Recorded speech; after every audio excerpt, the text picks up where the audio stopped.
Hello guys, നമുക്കിന്നൊരു തട്ടിക്കൂട്ട് മുട്ട ബിരിയാണി ആയാലോ. ആ മുട്ട ബിരിയാണി തയ്യാറാക്കാൻ വേണ്ടിയിട്ട് നമുക്ക് വേണ്ടത്ര മുട്ട പുഴുങ്ങാൻ വെക്കാം. അതിനുശേഷം അണ്ടിപ്പരിപ്പ്, മുന്തിരി, സവോള എന്നിവ വറുത്ത് കോരി മാറ്റിവെക്കാം. അതിനുശേഷം 2 കപ്പ് ബസ്മതി റൈസാണ് ഞാൻ ഇവിടെ എടുത്തിട്ടുള്ളത്. നന്നായി കഴുകി തിളപ്പിക്കാൻ വെക്കാം. അതിന് വേണ്ടത്ര സ്പൈസസും അതുപോലെ തന്നെ ഒരു ഹാഫ് സവോള നീളൻ അരിഞ്ഞതിട്ടിട്ട് വേവിക്കാൻ വെക്കാം, പാകത്തിന് ഉപ്പും. അതിനുശേഷം ഒരു പാൻ വെച്ചിട്ട് നമുക്ക് മുട്ട ഒന്ന് ഫ്രൈ ചെയ്തെടുക്കാം. അതിലോട്ട് ഒരല്പം ഓയിലും മുളകും പൊടി, മഞ്ഞൾപ്പൊടി എന്നിവ ഇട്ട് നന്നായി ഫ്രൈ ചെയ്ത് മാറ്റി വയ്ക്കാം. അടുത്തത് നമുക്ക് മസാല ഉണ്ടാക്കാം. അതിനായിട്ട് ഒരു പാൻ വെക്കുക. ഞാനിവിടെ കനോള ഓയിലാണ് എല്ലാത്തും യൂസ് ചെയ്തിട്ടുള്ളത്. ഓയിലൊഴിക്കുക. ഒരു 3 മീഡിയം സവോള എടുത്ത് നീളൻ അരിഞ്ഞിട്ട് ഇടുക. അതിലേക്ക് ജിഞ്ചർ ഗാർലിക് പേസ്റ്റ് എടുക്കുക. ഗോൾഡൻ കളർ ആവുന്നവരെ ഇളക്കുക. അതിനുശേഷം നമുക്ക് എല്ലാവിധ പൊടികളും ഇടാം. മഞ്ഞൾപ്പൊടി, മുളകും പൊടി, മല്ലിപ്പൊടി, ഞാനിവിടെ കാശ്മീരി മുളക് പൊടിയാണ് എടുത്തിട്ടുള്ളത്.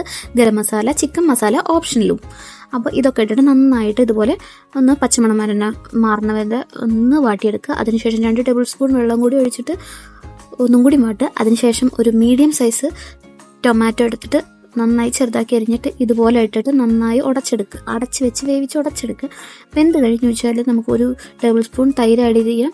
അതിനുശേഷം നമുക്ക് ഈ മുട്ടയും കൂടി ആഡ് ചെയ്തിട്ട് ഒരു 5 മിനിറ്റ് നന്നായിട്ട് ലോ ഫ്ലെയിമിൽ ഇരിക്കട്ടെ. അപ്പോഴേക്കും നമ്മുടെ മസാല റെഡിയായി. വേണമെങ്കിൽ മല്ലി ഇലയും കൂടി ചേർക്കാം. അത് കഴിയുമ്പോഴേക്കും നമ്മുടെ റൈസ് ആയിട്ടുണ്ട്. നമുക്ക് ഊറ്റി മാറ്റി വെച്ച് ദമ്മിടാം. അങ്ങനെ ഇത് കാണുന്നപ്പോൾ നന്നായി ദമ്മിട്ടിട്ട് ഇതുപോലെ ഗാർണിഷ് ചെയ്യുക. നമ്മൾ വറുത്ത് വെച്ച് അണ്ടിപ്പരിപ്പ്, മുന്തിരി, അതുപോലെ തന്നെ സവോള ഇതെല്ലാം വെച്ചിട്ട് ഗാർണിഷ് ചെയ്ത് നമുക്ക് നന്നായി അടച്ച് വെക്കാം. ഒരു 20 മിനിറ്റ് അങ്ങനെ ഇരുന്ന് ആവട്ടെ. അങ്ങനെ 20 മിനിറ്റ് കഴിഞ്ഞ് നോക്കിയപ്പോഴേക്കും ബിരിയാണി സെറ്റായിട്ടുണ്ട് കേട്ടാ.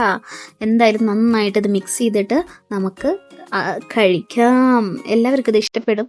കഴിച്ചിട്ടുള്ളവർ ഇഷ്ടപ്പെട്ടു എന്നാണ് പറഞ്ഞത്. എന്തായാലും നിങ്ങൾ ഒന്ന് ട്രൈ ചെയ്ത് നോക്കണം, മസ്റ്റായിട്ടും. വലിയ സംഭവങ്ങളൊന്നുമില്ല, സിമ്പിൾ തട്ടിക്കൂട്ട് ബിരിയാണിയാണ്.